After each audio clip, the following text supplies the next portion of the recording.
Today we're going to read a story called The Little Rose of Sharon, and it's a story about a beautiful rose who makes a big sacrifice to help somebody else.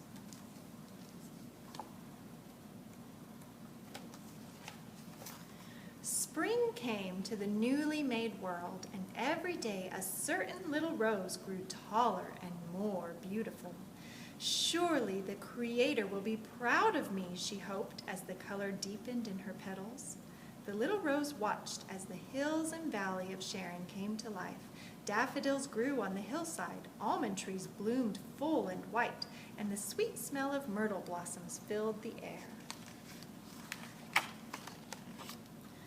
As the large green leaves on the tree above her danced gently in the breeze, the little rose looked up and saw a dove sitting on a nest made of twigs and grass. Inside the nest there was a tiny white egg. While the mother dove flew over the hillside looking for seeds and nuts, the father dove sat on the egg and made soft cooing sounds. Someday, very soon, thought the little rose, the baby dove will hatch out of its egg. Early one morning, as the sun peeked over the sky, the little rose saw the Creator God. He was walking through the cool grass, looking at all his trees and flowers. Sometimes he would stop for a moment and listen to a bird's song, or sit in the shade of a tree and watch the sheep. The little rose stood straight and tall and opened her petals as far as she could. She hoped that God would notice her as he walked by.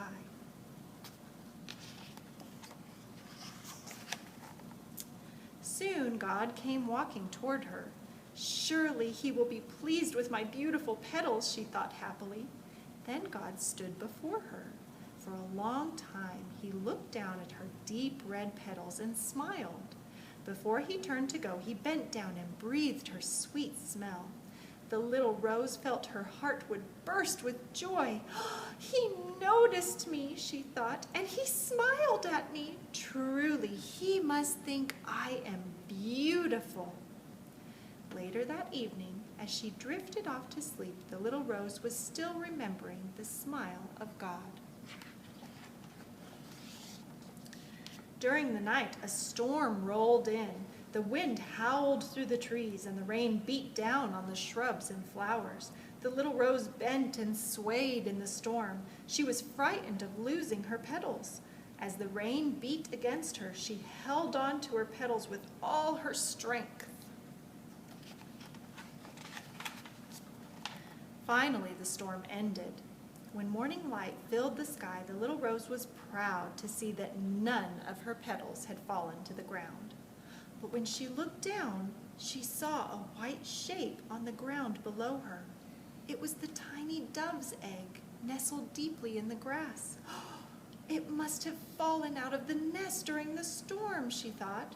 Surely the mother and father dove will find it. She wished she could call out to them and tell them where the egg was lying, but she could only watch as the doves flew back and forth looking for the egg. All day the doves searched for the tiny egg, but they never saw it in the grass beneath the rose. When the sky began to darken, the doves flew back to the branches of the tree. Oh, if the egg is not kept warm, the baby dove inside it will die, thought the little rose as the cool evening breeze began to blow. She was sad to think that the baby dove might never break out of its shell and learn to fly. If only I could keep it warm. As the moon slowly rose in the sky, the little rose thought of the only way she could keep the egg warm through the chilly night. One by one, she dropped her petals and covered the tiny white dove's egg. When the last one fell and the rose petal blanket was complete, the little rose fell asleep to the mournful cooing of the doves. She dropped all her petals onto the egg to keep it warm. Early the next morning, the little rose was wakened by tiny chirping sounds. What could it be, she wondered, and then she noticed the smallest movement beneath the fallen petals. Suddenly, a tiny dove's beak poked out from beneath the rose petal blanket. The baby dove is alive, she thought with joy as the chirping grew louder. The mother and father heard the baby dove and flew down from the tree. the little rose watched as they lifted their baby from the rose petals and carried it back to their nest. Later that morning, as the little rose was listening to the gentle cooing of the doves, she saw God walking on the hillside. "Oh dear," she thought, "I hope he doesn't notice me. Without my petals, I am no longer beautiful." The little rose was so ashamed she looked down. But when God stood before her, he gently reached out and touched her stem. "You have given all you had to save the life of the baby dove," said God. The little rose felt warm inside at the sound of his voice.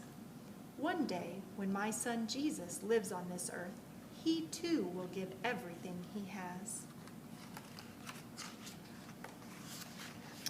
God tenderly touched the rose's stem once more, and as he walked on through the hillside, the little rose joyfully lifted her face to the warm light of the sun. So that story reminds me that Rose, she sacrificed everything she had. She gave away all her beauty so that the dove would live. And that's what we're called to do during Lent, right? Ms. Allison told us we're supposed to make sacrifices where we pray and fast and give, and we can do those sacrifices to help other people and to draw closer to God.